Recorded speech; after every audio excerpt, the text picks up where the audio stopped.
If your heater is not producing heat, it can totally mess up your comfort at home, but there are some simple things you can check before calling a pro.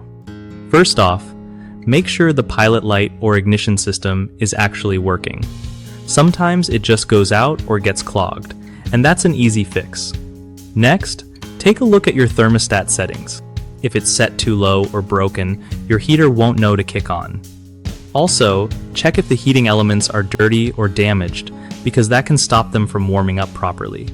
Don't forget to replace old filters too, since dirty filters restrict airflow and make your system work harder without much heat.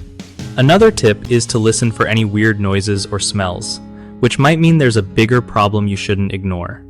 Flipping the breaker or resetting the system can sometimes get things going again if it's just a glitch.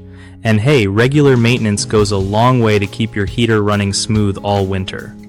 One of the biggest mistakes people make with heaters not producing heat is ignoring the pilot light or ignition system problems. If you don't relight or repair it quickly, you'll be stuck in the cold. Another common issue is a faulty thermostat. If it's not calibrated right or completely broken, your heater won't turn on when it should. Swapping it out usually solves this. The third problem is dirty or broken heating elements. They wear out over time and stop working efficiently. Cleaning or replacing these parts can bring back the warmth without replacing the whole unit. BigHomeProjects.com is a great spot for homeowners looking to find trusted local contractors who really know their stuff. It also helps contractors connect with people needing their services, making it easier for everyone to get projects done right without the hassle.